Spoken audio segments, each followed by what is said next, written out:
Florida Southern College head coach of the men's lacrosse team, Mr. Marty Ward. And Coach, welcome back to the program. Yeah, it's been a while, but I see you guys have a new studio. It's nice in here. We do. We appreciate it, and PGTV does such a great job. And of course, we want to thank the Board of County Commissioners for their continued support of Polk County Government Television, because it certainly allows us to do what we do and not only promote events like Rust Mat in the spring games, but also highlight the great competition we have on the high school and the collegiate level. Speaking of, you guys are pretty good at lacrosse.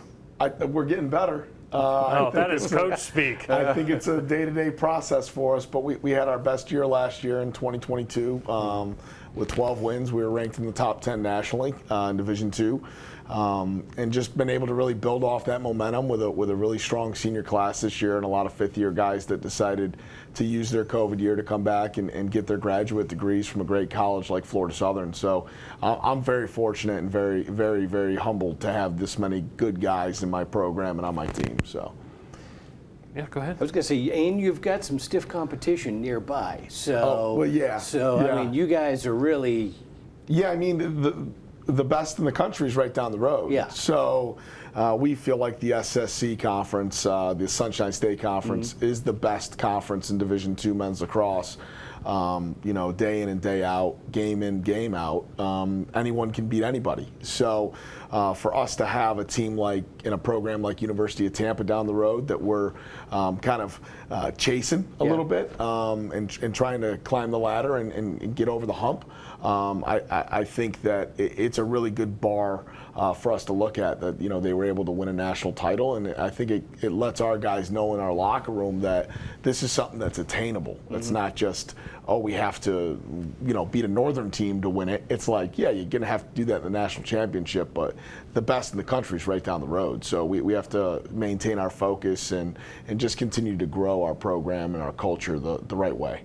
Well, part of growing the program and the culture, you know, predominantly Northeast was where lacrosse really kind of established itself, and then kind of came down the eastern seaboard there. But on the facility side, Lake Myrtle, the development of Lake Myrtle with the 11 international multipurpose fields out there. I know each summer you host an event out there, but one of the reasons you're hosting an event out there is to help, I mean, right, slightly self-serving, right? I mean, you want to develop the sport so you can develop your program, correct? Right, yeah. I mean, it just gives us a great opportunity to host an event at a world-class facility for lacrosse, as Lake Myrtle is. The Summer Classic, which we're going into our 6th year hosting on Father's Day weekend in June. You know, we have over 65 teams from high school to U10 come into town for the weekend, and the parents and all the players have a great experience here in Polk County. And I get a chance to see some high school players right here from the state of Florida, and don't have to leave the state to go recruit that weekend, which is nice. It's a little cheaper on the recruiting budget. Right. And I'm sure Drew appreciates that. For sure. But yeah, it's a really good opportunity for us to grow the game in this area and really get it out there in front of people. A lot of times there's a big baseball tournament going on at the same time, and it's fun to see like the people, you know, mix and mingle a little bit when we're over there at the fields. So it's definitely a good weekend for the sport. Well, and I think it's important for people to understand, and maybe if you're not in it day in and day out, if you don't have good developmental programs, whether it's on the recreational side or the travel competitive side, that's the lifeblood of the sport. Right. And if it's not being developed at the lower level or at the younger level, it's not going to end up coming to you as a college coach. Right. So talk about why, you know, if there's someone at home, a youngster watching or whatever, why lacrosse? Why is this sport something that you love, or maybe they would potentially love? Right. I think it's a sport that blends different games together. It's physical. It's fast-paced. It's exciting. There's goals in lacrosse, and I think that's a fun thing for a young kid to do, is put the ball in the back of the net past a goalie. You get excited for that. You know, it can be something that the kids really rally around. You know, and it's not boring to watch. And I'm not saying that other sports are boring to watch. It's just, it's fast-paced the entire time you're playing it. You're running, you're scooping ground balls, you're throwing the ball up the field, you're playing defense, you're trying to score, you're just, it's competitive. So I think kids really want that competitiveness in the sports growing up. I know my 5-year-old son loves to go out and shoot the ball, and he can pick up the stick with both hands and has a lot of fun just going out there and playing lacrosse, you know, every once in a while. And he still plays baseball and other sports as well. But, you know, I think it's a great offering for kids as well. And we really want to get it going at the youth level here in Polk County. I think that that's something that's been lacking, but we're going to try and partner with some good coaches in this area, and you know, maybe some people that want to get into coaching the game of lacrosse as well, and try and teach them how to teach the mechanics and the fundamentals of the game.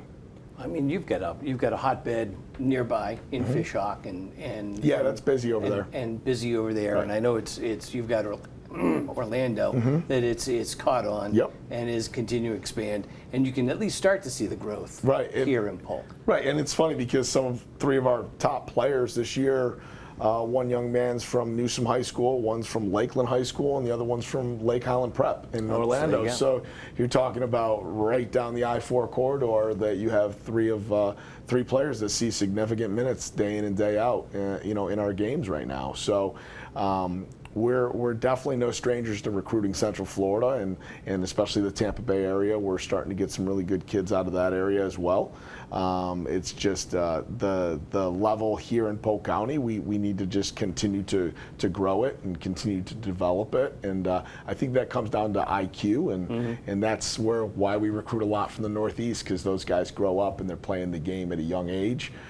So when we get them into the program, it's a little bit easier for them to acclimate to the speed of the college game. So, but we love to recruit Florida. Yeah, that's the thing with coaching and getting, and you said IQ. It's not a knock on the kid, but it's just it's the reps, right? It's the reps like everything else. You get a feel. You get know whether it's volleyball or lacrosse or you recruit the hotbeds. Yeah. Right? Yeah. I mean, it's just, that's the way it is. And lacrosse has grown so much in my 14 years at Florida Southern in the state of Florida that when I first got here, it was like, you know, if you weren't a top Florida guy, you know, we weren't looking at you. Now there's the top 100 Florida guys, and you don't know which guy's going to fit in well to your system or your program, and who you think you can bring in to develop. So I think that it's a lot more fun for me as a college coach in the state of Florida to recruit Florida kids.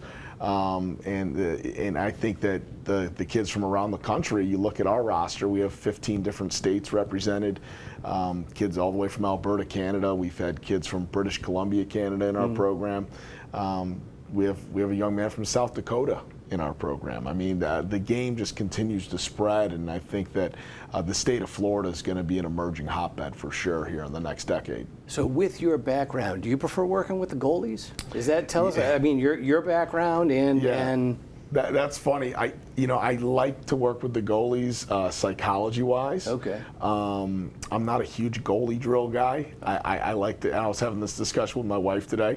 I think the position should be played like the position's played. So I'm not like in the trendy goalie drills and things like that. Okay. But we do work a lot psychologically with the goalies.